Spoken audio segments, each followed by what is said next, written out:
Dr. Abdul Qadir Khan, brilliant scientist, trusted colleague, nuclear spy. There's no doubt that A.Q. Khan has made the world a much more dangerous place. He's made it much more likely that a terrorist group could one day get their hands on the nuclear bomb. Khan's master plan: to steal Europe's nuclear secrets. Build an atomic bomb for Pakistan. This is it. And set up a smuggling network to sell those secrets on to Middle Eastern states, from Libya to Iran. It's very dangerous if Iran gets the bomb. And let me just add, if there had been no A.Q. Khan, we would not have a crisis now. The cost would be in the region of $100 million US. Of course, we will pay. This was one-stop shopping. This was everything from enrichment of uranium to the actual warhead design. A nuclear network reaching as far as North Korea. I will not stand by as peril draws closer and closer. The United States of America will not permit the world's most dangerous regimes to threaten us with the world's most destructive weapons. But the West did too little, too late. It could have been stopped, without any doubt in my mind. I think it's one of the biggest failures in history. So we're all going to pay the price.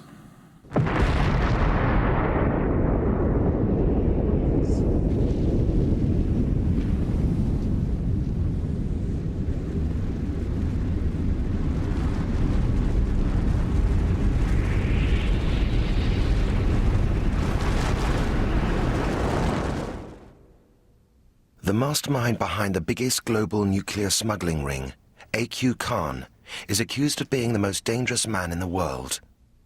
Khan is not permitted to tell his own story, and in this film he is played by an actor.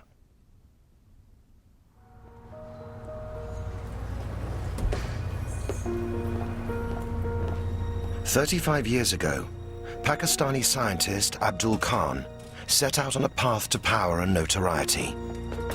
He got a job at Europe's largest civilian atomic research consortium, Urenco. He was soon well liked by his colleagues. A.Q. Khan was obviously a very bright metallurgist. He was more than that. He was someone who was easy to get on with, and he was someone who we believed you could rely upon. Urenco's thousands of gas centrifuges provide the uranium fuel for Europe's nuclear power stations. Centrifuges can also enrich uranium for use in an atomic bomb.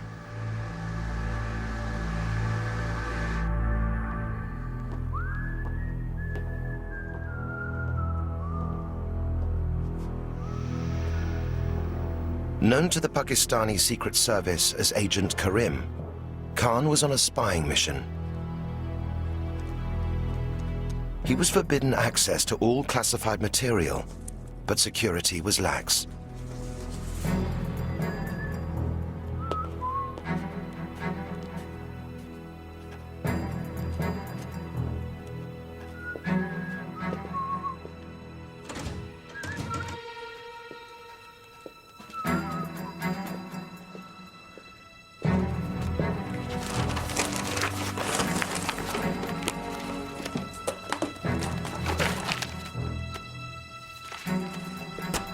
Good evening, Dr. Khan.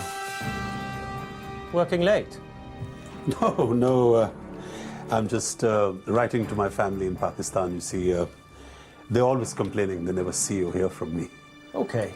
I'll see you on the way out. Yes.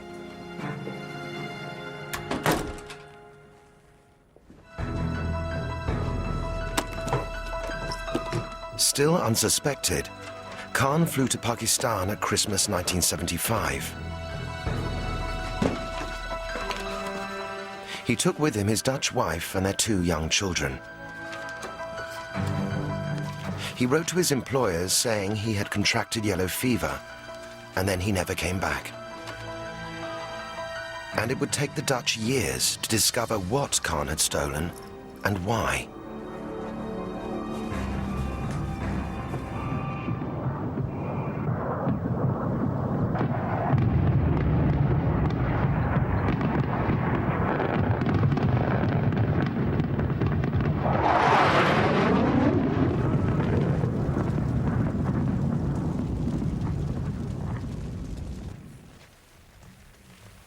The young nation of Pakistan had recently suffered a crushing defeat by India.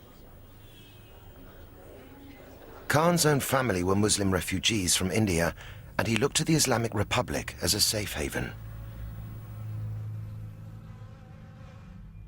Khan vowed his country would never be humiliated again. A.Q. Khan was motivated by a fierce patriotism, fierce nationalism, a desire to defend his home country of Pakistan. And he saw delivering Pakistan the atomic bomb as a means to delivering Pakistan's security. That was his original motivation, protecting his own country. Pakistan's leader, President Bhutto, swore the nation must have the bomb, even if it meant the people had to eat grass to pay for it.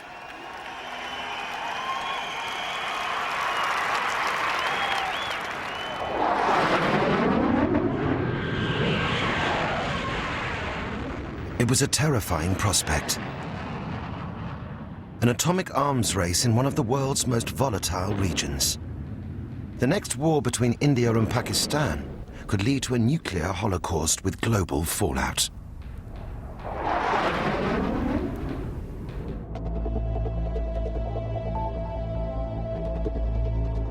In 1976, Bhutto gave Khan instructions to find a location for a top-secret research facility.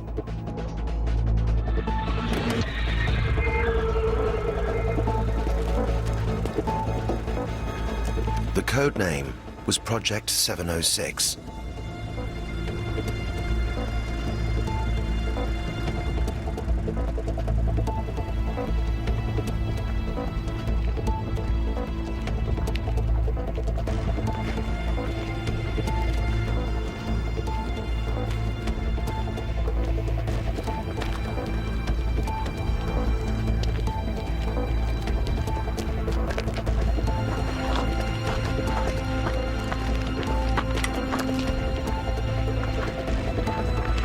Khan chose Kahuta in the foothills of the Himalayas.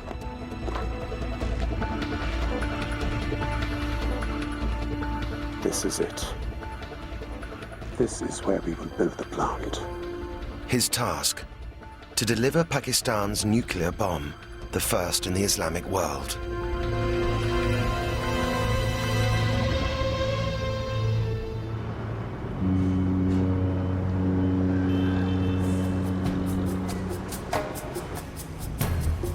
Khan has since told his biographer how he built the Kahuta plant from scratch, relying on foreign suppliers. I took full advantage of the willingness of Western companies to do business and decided to buy from the open market.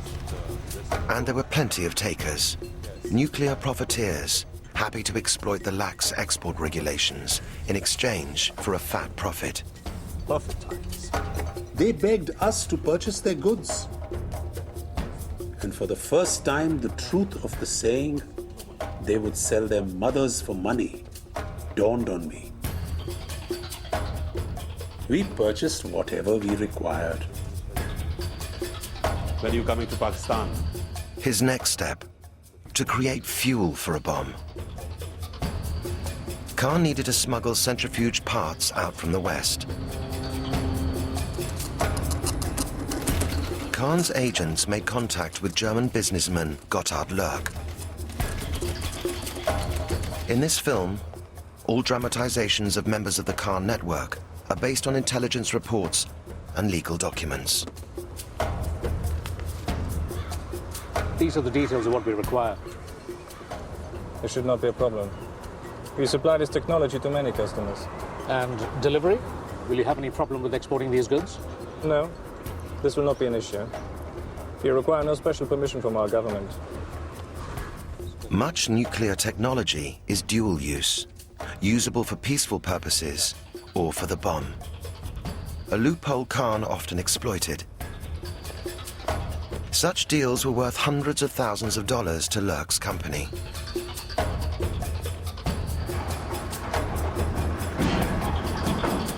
And with contacts all over Europe, Khan's bomb project rapidly accelerated.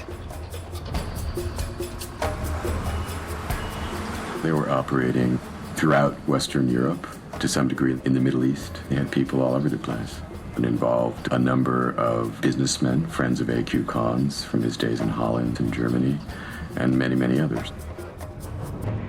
You know, they would purchase things using false end users, multiple transshipment points to disguise the fact of the ultimate destination being Pakistan. It was a very sophisticated operation. In the 1980s, the Dutch Secret Service launched an inquiry into Khan. His former colleagues at Urenco realized the enormity of his betrayal. He took the drawings of at least 2 designs of centrifuge from the Netherlands.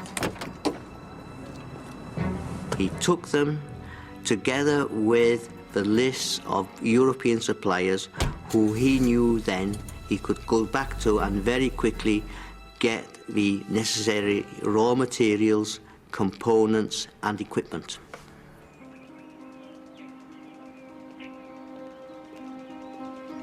In 1983, the Dutch charged Khan with nuclear espionage. Khan protested his innocence to the press. It was the most concerted and vicious campaign ever launched against anybody since the Second World War. I was presented as a fanatic Muslim devil, a James Bond or a Dr. No or whatnot. The Dutch initiated a false and concocted case against me without my knowledge. The Dutch sentenced Khan to 4 years in jail. But in a curious turn of events, the legal papers were never served correctly, and Khan was acquitted on a technicality. He continued to defy the West. Whatever we achieved at Kahuta is purely due to our own hard work. 100% Pakistani effort. And no foreigner has helped us in any capacity. By 1985, Western intelligence already knew what Kahuta really was. A CIA report from that year has been recently declassified.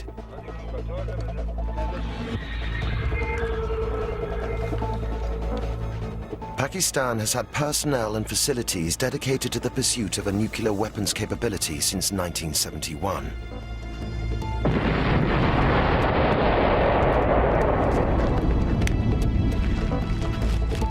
These resources are involved in the design, fabrication, and testing of high explosives and nuclear weapons parts. The West pressured Pakistan to cease their nuclear program. Khan retaliated with a blunt letter to the German press. I would like question this bloody holier-than-thou attitudes of the Americans and the British. These bastards are the God-appointed guardians of the world to stockpile hundreds of thousands of nuclear warheads and have the God-given authority to carry out explosions every month. And if we start a modest program, we are the Satans, the devils. Khan had thwarted European justice, but Western intelligence continued to follow him on his travels. One of his frequent destinations was particularly alarming.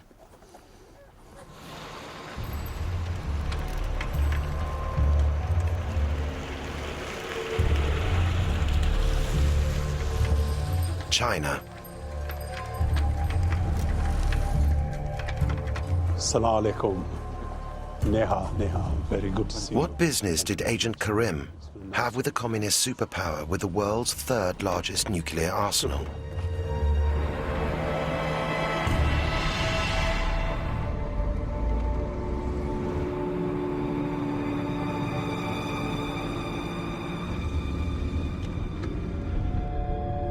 Conventional surveillance methods on Khan failed to provide enough details of his dealings with China.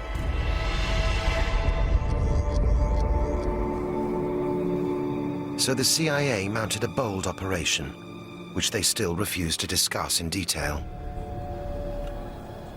All I can say is that the Chinese provided invaluable assistance to Pakistan's nuclear efforts. Okay? And I'd say the rest of it I can't go into because, you know, it's quite classified. They shadowed Khan on one of his frequent foreign trips and picked their moment.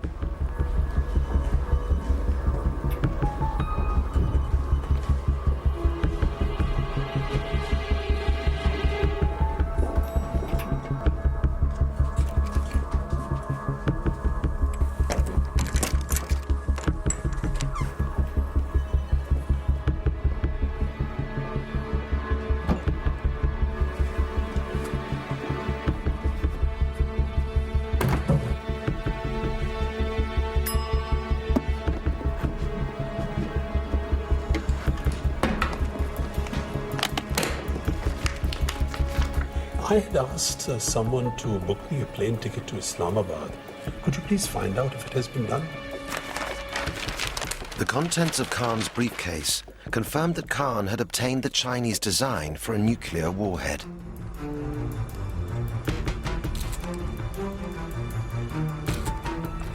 They need your passport number, please? Yes.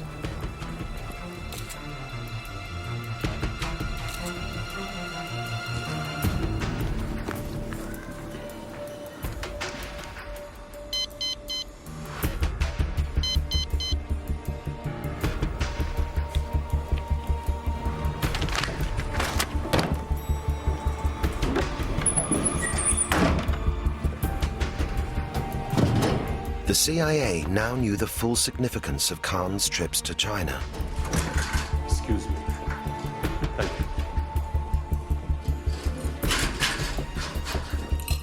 you. The nuclear weapons design, which the Chinese provided Khan, was vital because it was a tested design. It was a design that the Chinese had already found to be working and usable. And it was also a design for a bomb that could be fitted onto a missile and therefore could be delivered anywhere.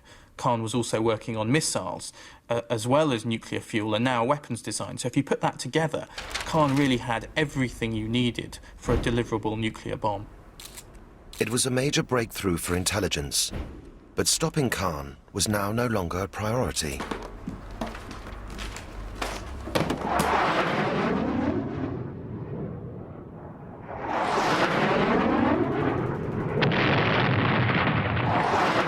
Afghanistan. Throughout the 1980s, a bloody battleground for invading Soviet troops and the fundamentalist Islamic resistance.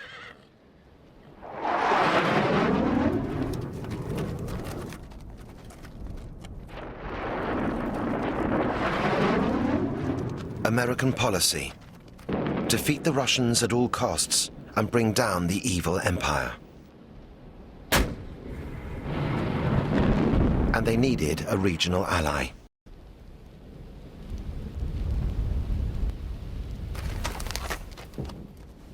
It's clear that during the 1980s, the U.S. was receiving some very troublesome information about Pakistan's nuclear weapons program.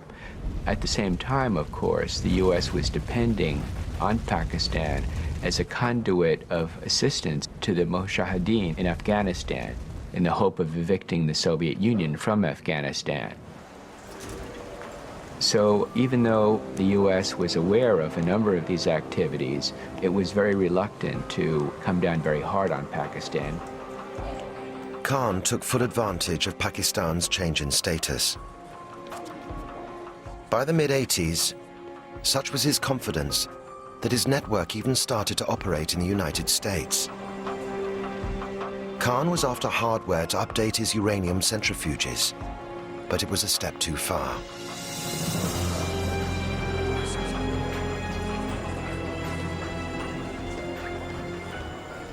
We felt something had to be done, and so we took certain steps.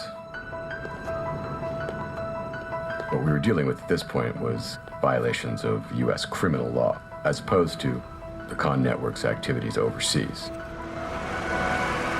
Barlow oversaw a sting operation on a Pakistani-born businessman, Archie Pervez. Pervez was suspected of being a frontman for the Khan network, and he was after some very sensitive technology. I learned that Archie Pervez was attempting to purchase 25 metric tons of something called 350 grade Malaysian steel. Malaysian steel is an export-controlled, ultra-strong steel, which has very, very limited uses. The reason it's controlled primarily is that it's used to make rotors for gas centrifuges to enrich uranium. The team needed to know who Pervez was buying for and where the steel was being smuggled to. One container will pick up on the 15th. I want you to inspect both shipments, though. Sure, I will. I'll pick up the other a week later. The reason I'm picking up 2 shipments, we want to recycle the money. Recycle the money? Okay. Okay? I want to protect my clientele. Finally, Pervez let slip what they needed to know. Good. The Kahuta client is ready. It's going to the Kahuta plant. Okay. Kahuta, is that the correct pronunciation? Am I saying that right? Yes. Okay, great.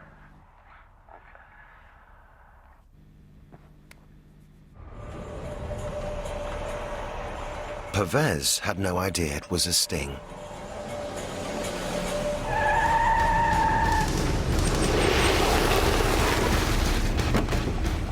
Mr. Pervez, you're under arrest. U.S. Customs. Please turn around. You have the right to remain silent. Archie Pervez was convicted for the attempted export of the material for the Pakistani bomb program. But the reaction of Barlow's political masters would come as a complete shock.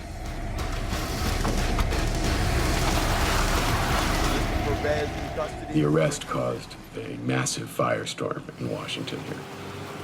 You know, the Congress was up in arms because they just approved $4.2 billion of aid to Pakistan, and suddenly this happens. And so, you know, there were demands for a hearing, and I was sent down by the CIA to testify in a closed session hearing.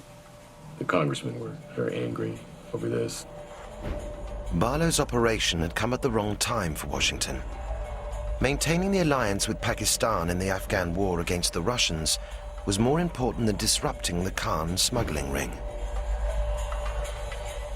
My agency career was basically ruined. I became a traitor in the view of some people who were running the Afghan war. It's been the most damaging experience I've ever had in my life. You know, it's affected my personal life, my career. You know, it's had a profound effect. It's really intolerable. In 1987, the very year the CIA was warned off from pursuing Khan, he expanded his operations into the Middle East.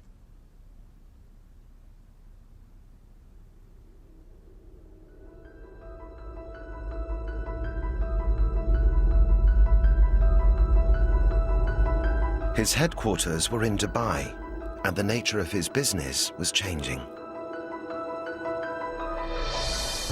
The network was employing frontmen like BSA Tahir. Yes. A young, ambitious Sri Lankan, he ran a respected computer business, the SMB Group. We can guarantee on-time delivery and offer a full technical support. We would prefer a cash payment upfront, but you can pay by check. SMB Computers. The cost. The cost would be in the region of, say, $75,000 US. Not a problem. Good to do business with you. Assalamu alaikum, beta. Assalamu Walaikum. How are you? Very well. Welcome to Dubai. Thank you, thank you. Tahir, often described as Khan's surrogate son, would rise from a lowly position in the procurement network to become the key figure after Khan himself. Have you had anything to eat? Not yet. Good. From Dubai, Khan plotted his next move. Dealing directly with Middle Eastern regimes hostile to the West and in the market for nuclear weapons.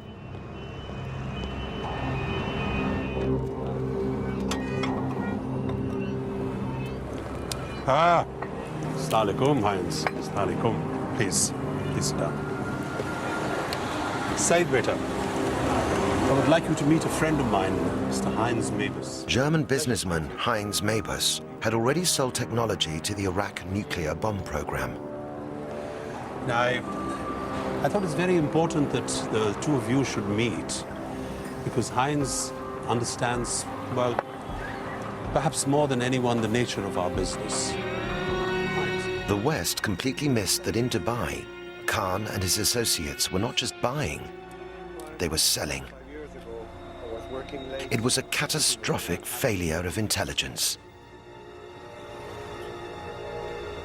In the 1980s, the US, the UK and other countries were watching the Khan network in terms of building Pakistan's own bomb. In the 1990s, Western intelligence agencies lost track of Khan. They really didn't appreciate what he was doing. They didn't understand that he'd made a shift from building Pakistan's own bomb to being a salesman. It would be years before the West obtained the first evidence that Khan was selling. They had to wait until after the first Gulf War, when UN weapons inspectors went into Iraq to check on Saddam's weapons of mass destruction, including his atom bomb project.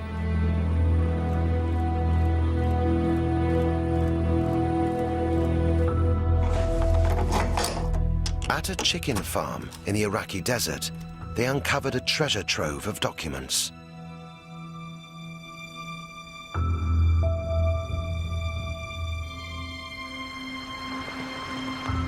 Now at the International Atomic Energy Agency in Vienna,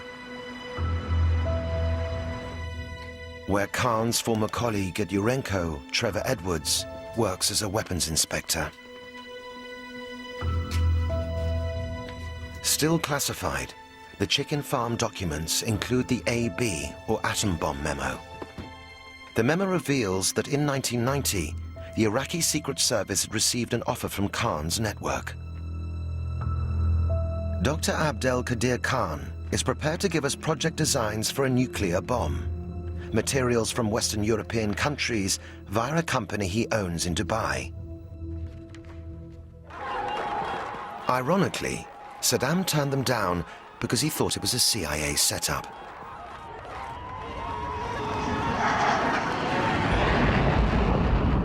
Yet Saddam's regime would eventually be destroyed by the Americans and British, claiming he had weapons of mass destruction.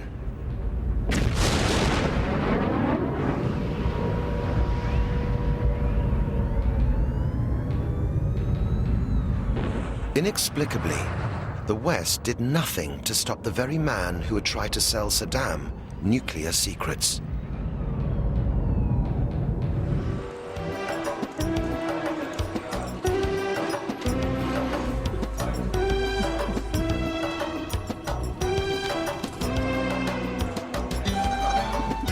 And so during the 1990s, Khan and his network were allowed to become very rich on the proceeds of successful sales to other clients the West knew nothing about.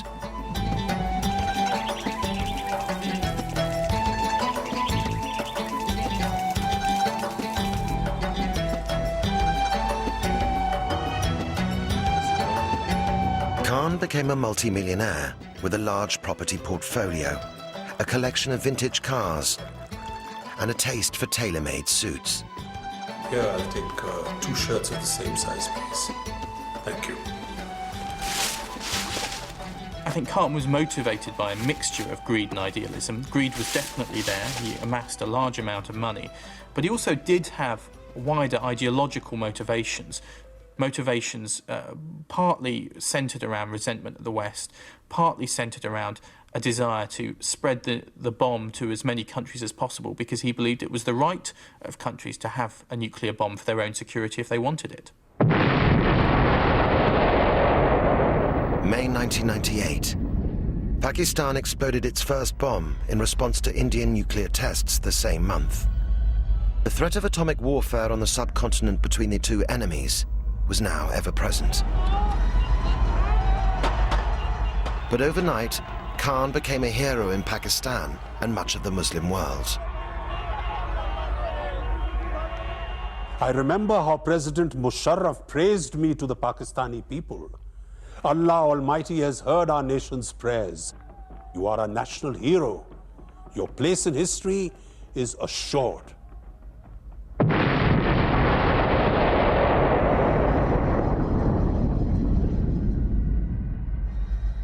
I think the ultimate event was the test in 1998. It was a clear-cut signal to their Islamic brothers that it could be done, and it's been stated by A.Q. Khan and other leaders in Pakistan from the beginning that this was not just the Pakistani bomb, that this was the Islamic bomb.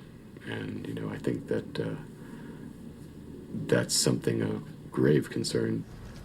A.Q. Khan was instrumental in Pakistan getting the bomb, which has heightened the chance of nuclear war in South Asia. Also, you have to worry that a future government may become fundamentalist and then may use its nuclear arsenal to confront the West and become much more provocative and aggressive. So you have to worry a great deal about the nuclear assets in Pakistan. The research laboratories at Kahuta now began brazenly advertising nuclear technology at international arms fairs. But who was Khan selling to?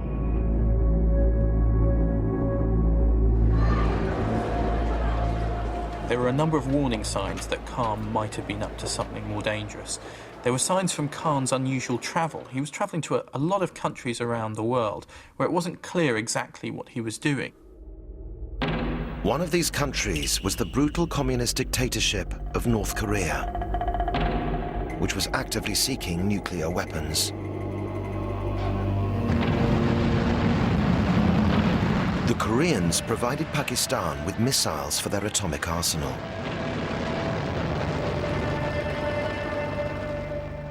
In return, Western diplomats suspected Khan provided them with centrifuges, which Pakistan denied.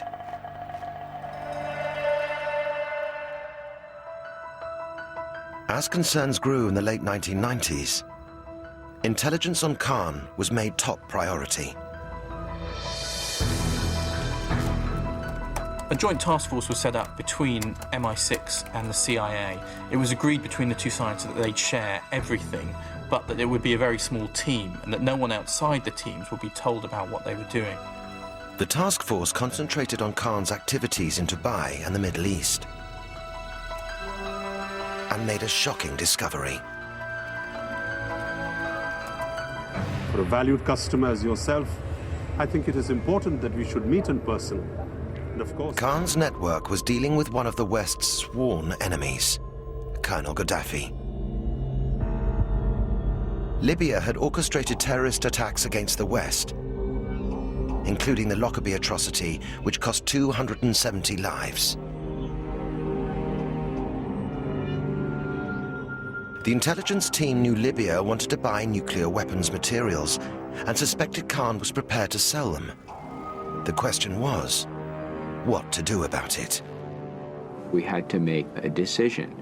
Do we stop this activity or do we watch it longer in the hope of understanding it better so that when we moved against it, we could take it out by the roots? And it was clearly the preference in Washington to watch it, track it better. And when we understand it better and feel we can eradicate it more completely, to take action only then. But the pursuit of Khan was suddenly thrown off course.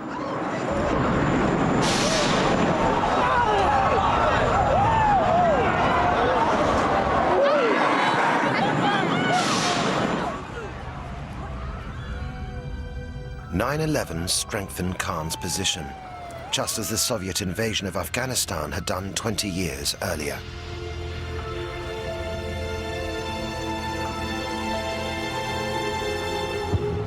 September the 11th attacks hugely complicated and slowed down efforts to stop A.Q. Khan. That's because all of a sudden Pakistan was a very important ally for the United States. The US needed Pakistan's help in going after al-Qaeda and going after Osama bin Laden. And that was a problem in dealing with A.Q. Khan, because to deal with Khan, you needed to put pressure on Pakistan. And doing that was very difficult because of Khan's status as a national hero. The Americans pressured Pakistan to rein in Khan. President Musharraf called him in person.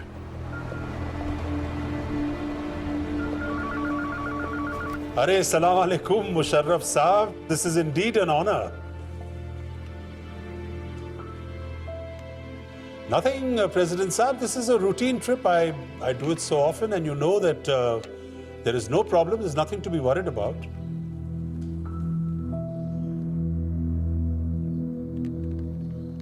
President Saab, why are you bothering yourself with the details? You know that when I am there, everything will be okay, inshallah.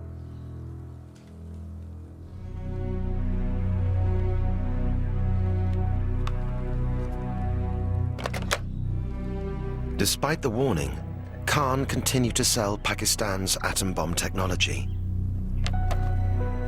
But his cover was about to be blown.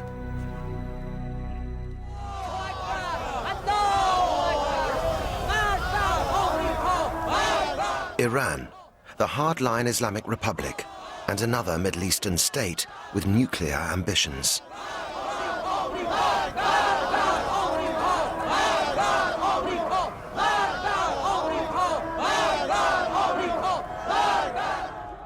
In 2002, an Iranian exile group revealed to the world the existence of an unknown uranium enrichment facility.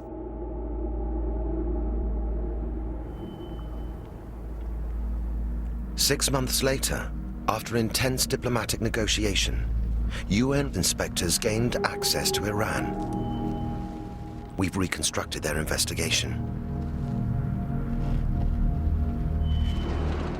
They headed straight for Natanz. They offered us a helicopter ride from Tehran to Natanz, but we decided that let's take a car. We drove that 250, 300 kilometer stretch from Tehran to Natanz. And with a high speed, it was all the time 170 kilometers per hour when we are pushing, because most of the time it's actually almost like a desert.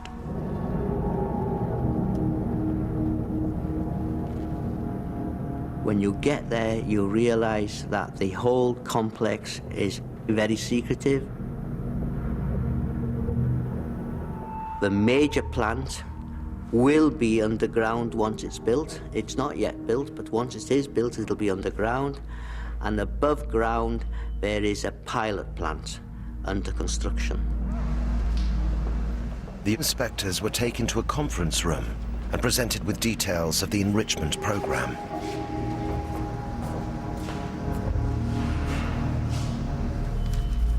The Iranians claimed they had nothing to hide. He said that we have developed this all by ourselves. We have used certainly all public information which was available. The project had lasted 5 years and basically used internet, etc. And that's what you see, and this is a genuine Iranian centrifuge. I went into the pilot plant. I also went into the workshops. Now, in the workshops, they had a model of a centrifuge which they said was an indigenous designer centrifuge. However, when I walked into the room, I recognized it within 10 seconds as the Dutch designer centrifuge that I had known in the 1970s. It was based upon the technology acquired by A.Q. Khan from when he was in the Netherlands. Suspecting the Iranians were not telling the truth about where they had obtained their centrifuge technology, the inspectors visited other sites.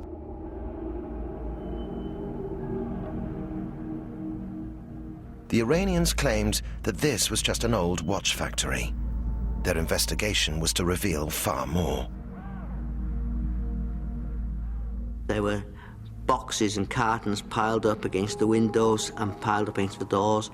And very strangely, the janitor could not find the keys for these buildings. And we realized that some parts of the building had been totally renovated. So old ventilation system had been taken out, new nice tile floors and walls were in place.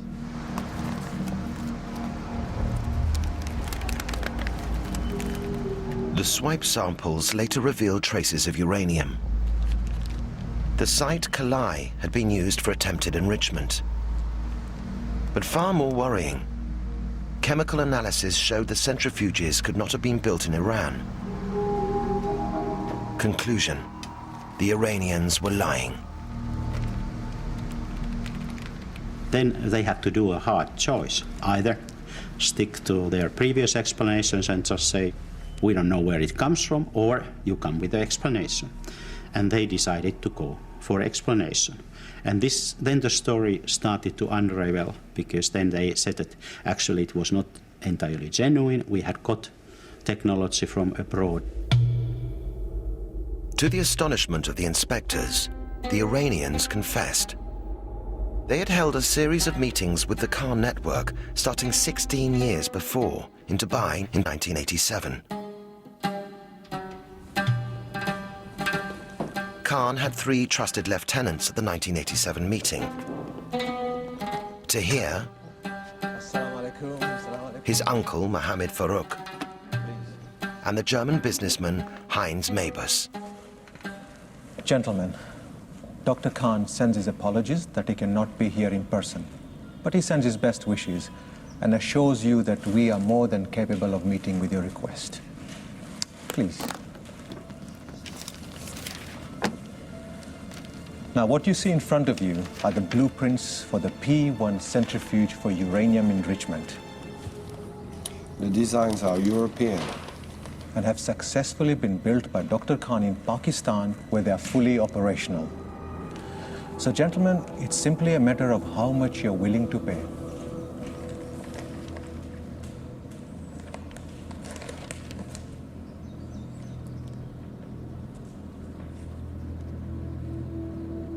The Iranians wrote a check for $3 million. Please. Tahir's uncle, Mohammed Farouk, took it straight across town to make sure it wouldn't bounce.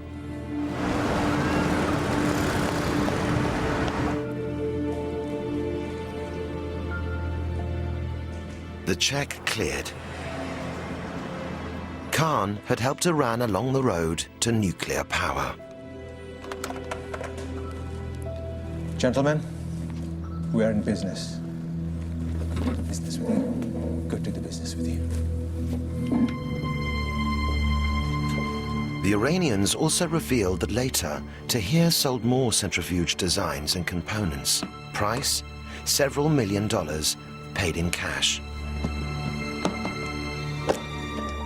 Clearly, the U.S. was looking in the wrong place. The Pakistani-Iranian link was off our radar screen. We were just not aware of what was taking place in that channel. And I think that was a considerable failure of intelligence. It was now known that Khan had tried to sell to Iraq.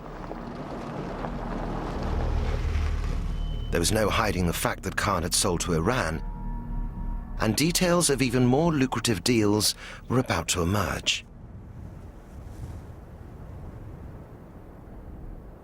Libya. In a dramatic twist in 2003, Libyan leader Colonel Gaddafi announced he wanted to end years of international isolation. The bargaining tool, a promise to give up his ambitions for nuclear weapons. Months of secret talks followed, but the joint MI6-CIA operation had set its sights on stopping Khan once and for all. This group divided up the targets. They divided up the businessmen in the Khan network and agreed which of them would target each of those businessmen to try and turn them, to try and get information from them, to try and eavesdrop on them. And they soon got a breakthrough implicating Libya.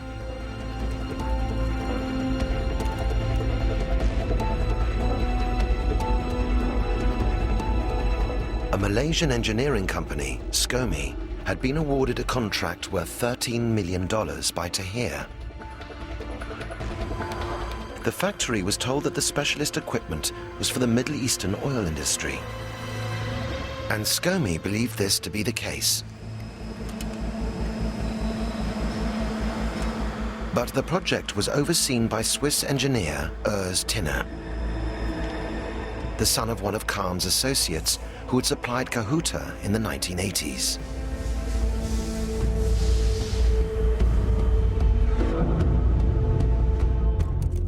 The MI6 CIA team activated a double agent at the heart of the Kahn network. He provided the evidence they needed. The Malaysian factory was building centrifuge parts for the Libyan atomic bomb.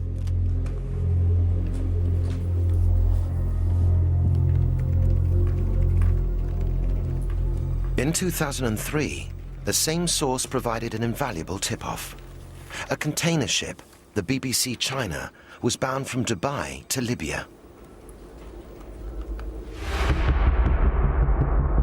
They seized the chance to move against Kahn, diverting the ship to Italy.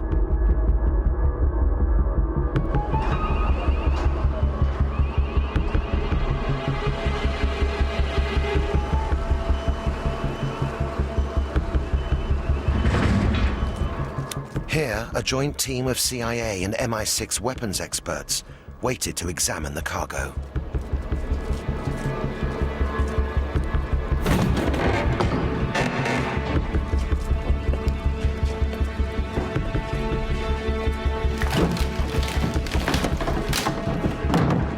Inside, centrifuge parts bound for Libya, some from the Malaysian factory, and others from Kahn's Kahuta plant.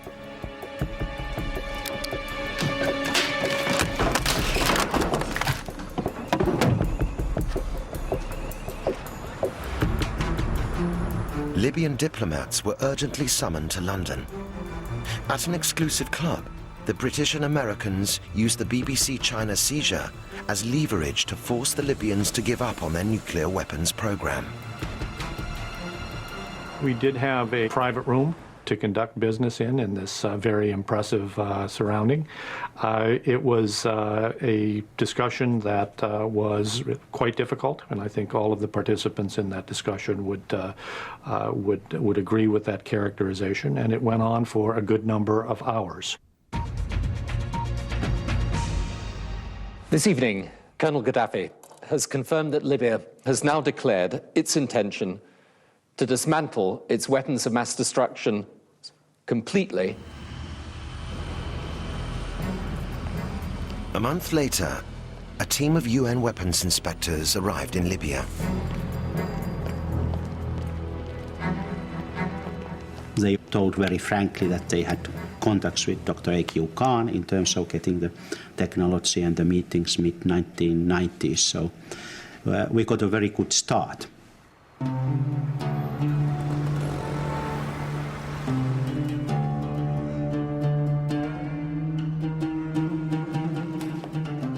The Libyans revealed they held a series of meetings with Kahn as long ago as the 1990s. In Dubai, Istanbul, and Casablanca.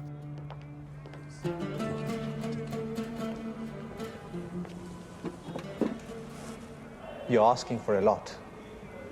Are you saying it's not possible? Of course it is possible. You've come to the right people. There is no reason why what has been achieved in my country should also not be possible in yours. Inshallah. Inshallah. Inshallah. But now we must discuss the costs. For a project of this scale, including production, delivery, and our expertise, the cost would be in the region of $100 million US.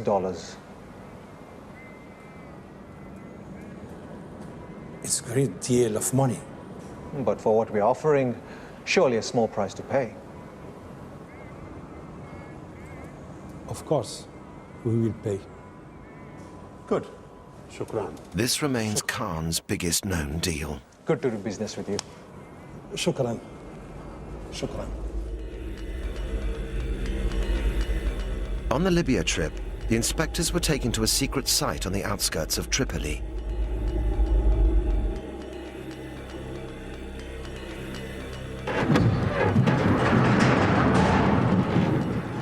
Here they saw for themselves what the Libyans had bought.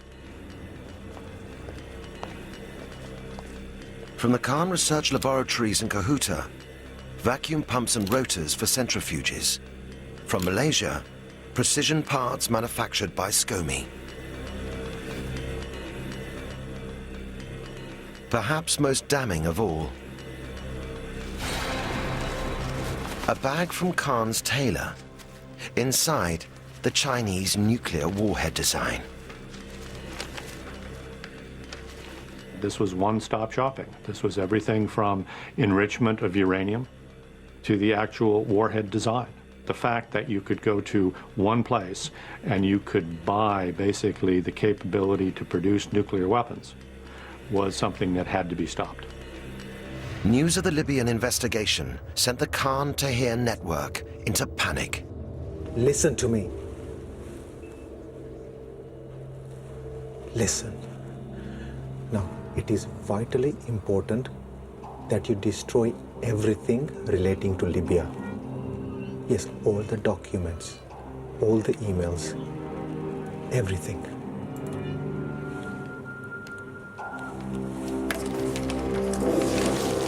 It was not enough. Tahir was soon arrested and interrogated by the Malaysian police. We had several meetings with the Libyans. They asked us to supply centrifuge units for their nuclear program. Some came directly from Pakistan by air. Others had to be manufactured here in Malaysia, also Turkey, South Africa. We were active in Europe too. I arranged for all the components to be shipped through Dubai and also handled the finances. Following his confession, Tahir was remanded in custody in Malaysia, where he remains. The Pakistani authorities could protect Khan no longer. Before the nation, the father of Pakistan's nuclear bomb was forced to confess he sold his country's atomic secrets for personal gain. My dearest brothers and sisters, much of the evidence that I have been confronted with is true and accurate. I have chosen to appear before you to offer my deepest regrets and unqualified apologies to a traumatized nation. Humiliated, Khan has been under house arrest for 3 years. The Pakistani government insists that Khan, without their knowledge, acted alone in selling nuclear technology to Libya, Iran, and North Korea. But they deny that this aided North Korea's recent nuclear test. The problem is, I don't think that the Pakistani authorities have turned over all the information they have. Iran is claiming that it bought just a certain amount of equipment from AQ Khan and nothing more. It would be good to hear from AQ Khan whether they're telling the truth. Today, Natanz remains at the center of the diplomatic crisis over Iran's nuclear program. Close to completion, it'll house up to 50,000 centrifuges, enough to enrich uranium for a weapons program.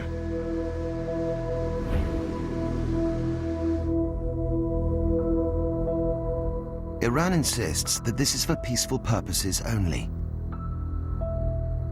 But in Washington, few believe that President Ahmadinejad is telling the truth.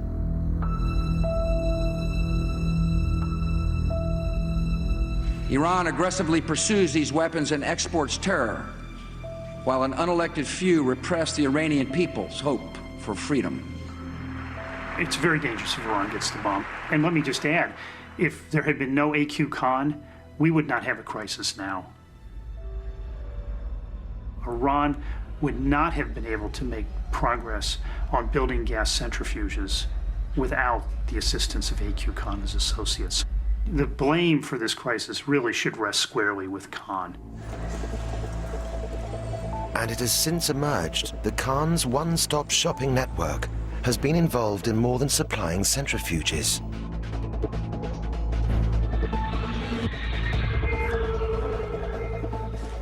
In late 2005, IAEA inspectors are looking through some documents in Tehran. They find one set of documents which is particularly interesting. It's a set of documents on how to cast uranium metal into a sphere. Now, what's unusual about this is something you only really need to do if you're making a nuclear bomb. And these documents bear very close similarities to some of the documents that came out of Libya that had been found in the Good Looks Taylor bag. They actually look like they come from the same family, the same set of documents. This immediately points to the suspicion that A.Q. Khan had also provided Iran with some kind of nuclear weapons information, and therefore that the Iranian program was not just peaceful, as the Iranians claim, but might have been geared towards weapons.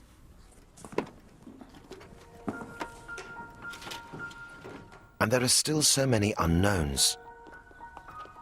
No one has access to Khan, or to the diaries he's kept for the past 30 years.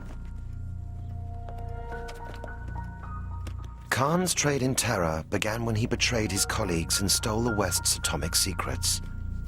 Today, his own secrets are well kept. There's just a lot of information that's vital to the security of the West, to the security of the world, that A.Q. Khan has locked away in his head that we don't have access to.